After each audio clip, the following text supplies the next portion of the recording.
Magic Treehouse, Book Number 3. Mummies in the Morning by Mary Pope Osborne.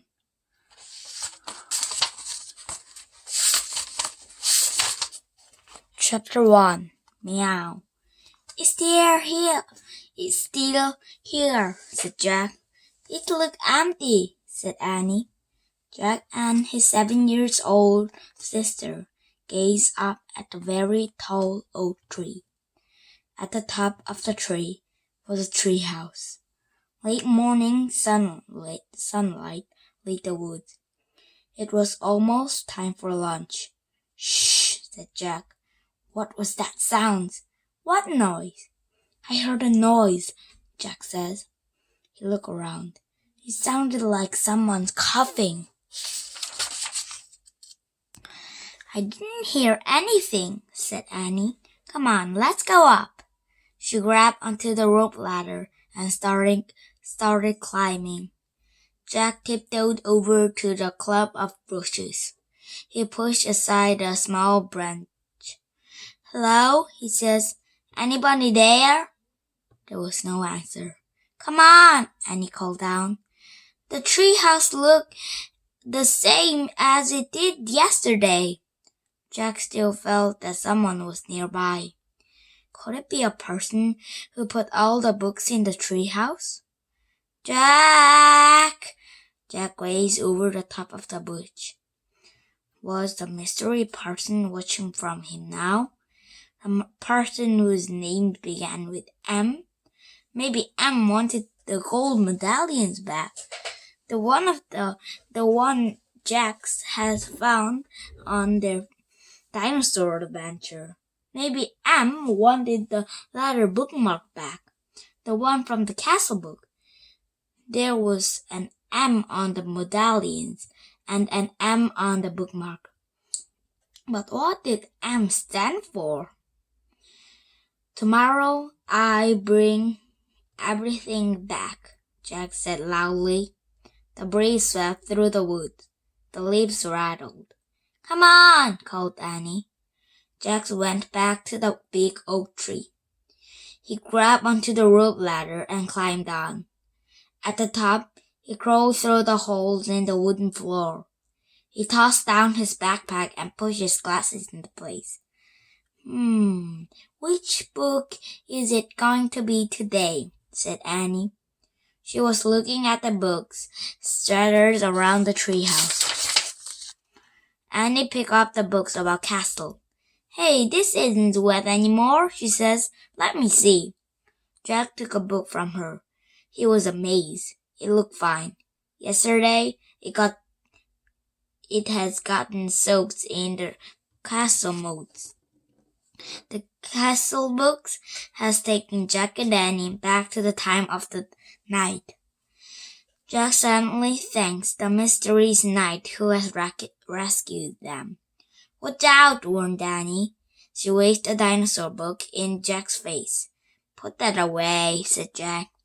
The day before yesterday, the dinosaur books had taken them to the time of dinosaurs. Jack suddenly thanks the pteranodon who saved him from the Tyrannosaurus Rex.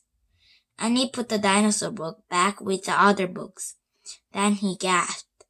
Wow, she whispered. Look at this.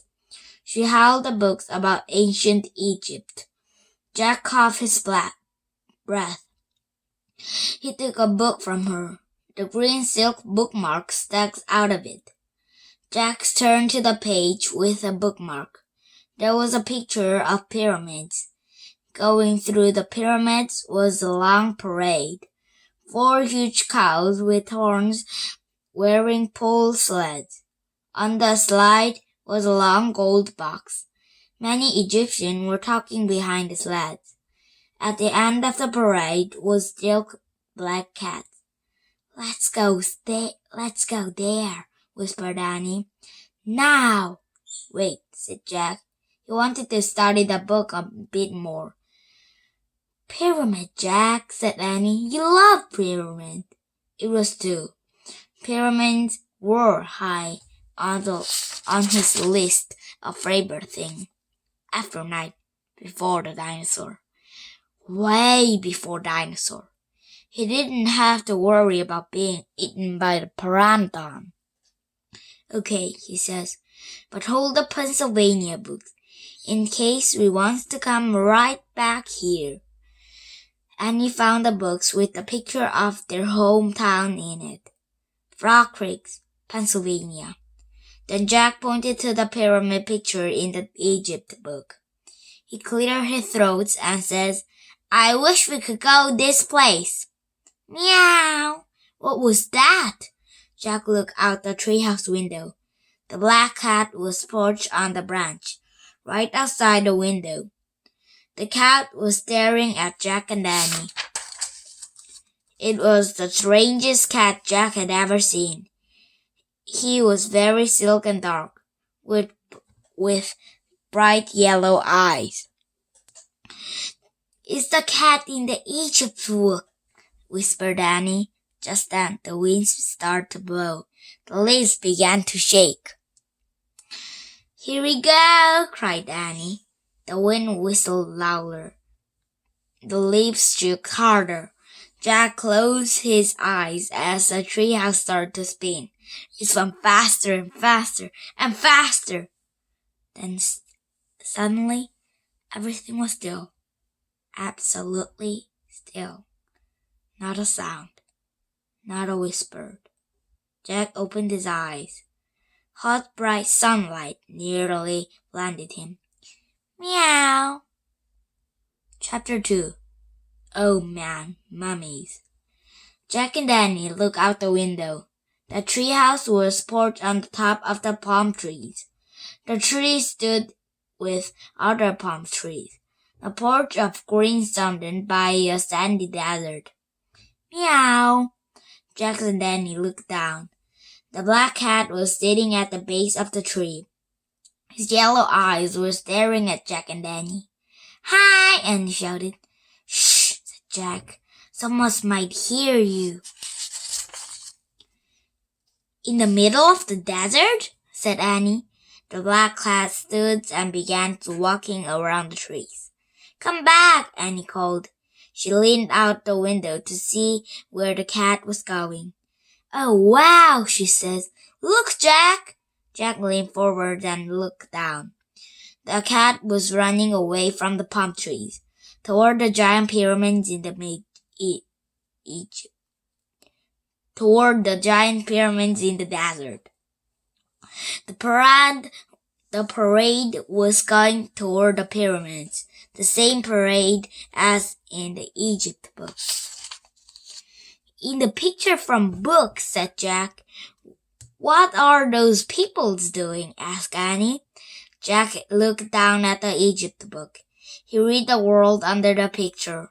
When the royal person died, the grand processions took place. Family, servants, and merchants followed the coffin. The coffin was called the sarcophagus. It was put on a sled by 4 oxen. In an Egyptian furniture, said Jack. The box is called the Oh, forget it. He looked out at the window again. Oxen, sled, Egyptian black cat. They were moving in slow, dreamy way. I better make some notes about this, said Jack. He reached into his backpack and pulled out the notebook. Jack always kept notes. Wait, said Jack, and he wrote, coffin called sarcophagus.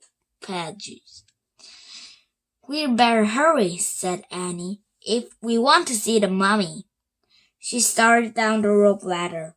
Jack looked up from the notebook. Mummy, he says. There's probably the mummy in that gold box, and he called up. We're in an ancient Egypt, remember? Jack loved mummies. He put down his pencil.